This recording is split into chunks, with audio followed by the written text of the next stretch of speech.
Welcome back to the Yaffee program. We are here on Newstalk 770 AM, 92.5 FM, WVNN. Glad you've joined the show today. Don't forget to like the Yaffee Facebook page. Follow me on X at Yaffee or Instagram at Yaffee Live. And also don't forget, Dale Jackson and I will have our radio runoff event. It's going to be Monday at Sunny Street Cafe in Madison with the Madison County Republican Party. Going to have a bunch of candidates there, everything else. Going to be a good event. We're broadcasting live during his show and my show on Monday. Right now, though, let's get to the headlines. We have the Alabama Bullet Points.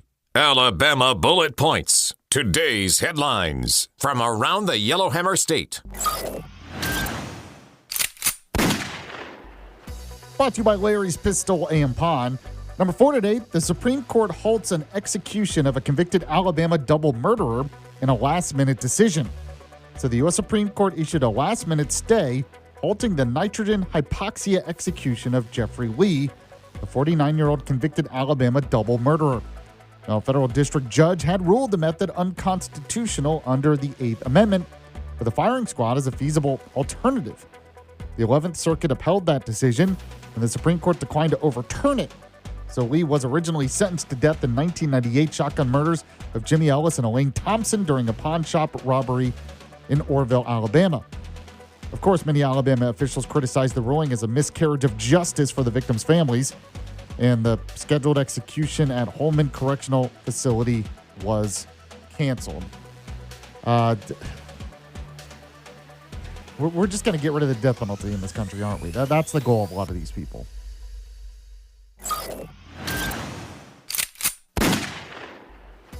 Number 3 today, 24 GOP lawmakers signed an open letter warning against Wall's tax cut ads. They say it's impossible to keep. So 24 Republican Alabama lawmakers signed an open letter this week warning voters that John Wall's campaign ads, he's running for lieutenant governor, promising tax cuts, eliminations, freezes, or relief as lieutenant governor, make commitments the office has no power to deliver. The letter, issued 5 days before the runoff against Secretary of State Wes Allen, stresses that the lieutenant governor presides over the Senate without a vote, except tiebreakers, cannot initiate revenue bills, which much originate in the House and lost most procedural authority in 1999. It urges voters to recognize that such taxation promises are impossible to keep. I don't understand this. You're telling me that Will Ainsworth has never campaigned on issues like cutting taxes? He didn't say he could do it alone, but he said he's going to push for it, which is a good thing. I just don't get this.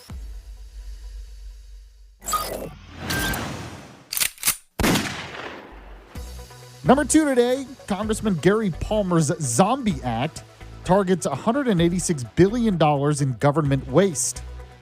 He said agencies have failed in this area. So U.S. Representative Gary Palmer out of Hoover advanced what he called the Zombie Act, or the Zeroing Out Monetary Benefits Improperly Expanded Act, through the House this week to combat massive federal improper payments. Now, a Government Accountability Office report showed agencies made at least $186 billion in improper payments in fiscal year 2025. That's up $24 billion from the prior year, with Medicare and Medicaid alone accounting for $94 billion. Jeez. Since tracking began in 2003, the total has exceeded $3 trillion over the years. The bill requires federal agencies to conduct ongoing fraud risk assessments using the GAO fraud risk framework. Now, check payments against the Do Not Pay database before issuing them. It's a good process. I'm glad he's working on this.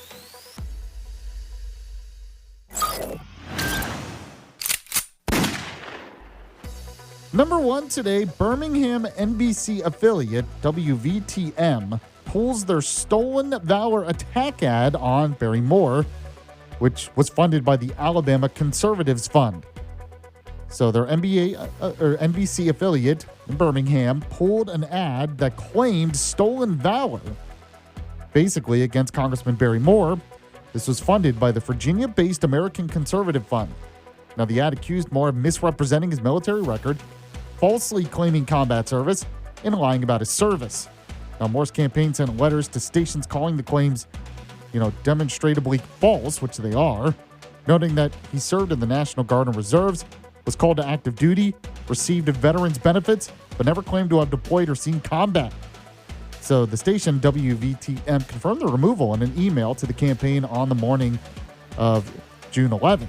The incident comes ahead of Moore's GOP U.S. Senate runoff next week against former Navy SEAL Jared Hudson. By the way, check out the podcast of Dale's interview with Jared Hudson, because he basically just tries to get Jared Hudson to answer the question, do you think Barry Moore is a veteran? He wouldn't answer the question. Pretty simple question. Should be able to answer it. But they're trying to play political games to use this against Barry Moore because he needs something to get an edge because Barry Moore's likely going to win.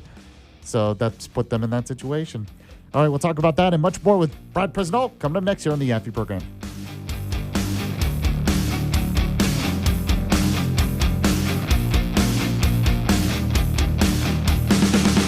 You're listening to Yaffee on WVNN.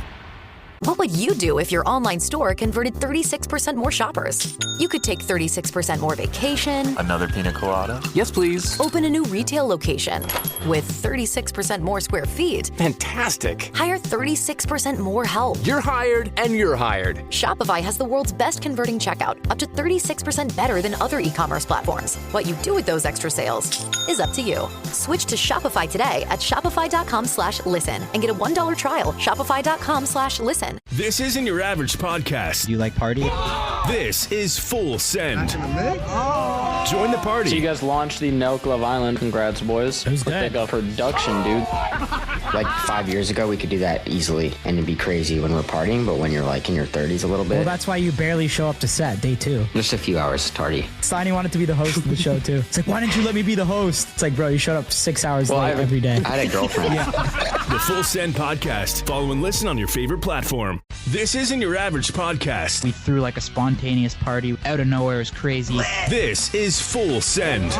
Drake weekend in Toronto. That's like, imagine telling me that like 10 years ago. That's yo, you're going to rip with Drake for his album launch release party in Toronto. Like, I'm not passing that up for anything. Join the party. She went to Met Gala. He went to the game. What is the Met Gala? Ridiculous. I think it's an excuse to dress up like an idiot and go to a ball. The Full Send podcast. Oh, we're ready. Follow and listen on your favorite platform.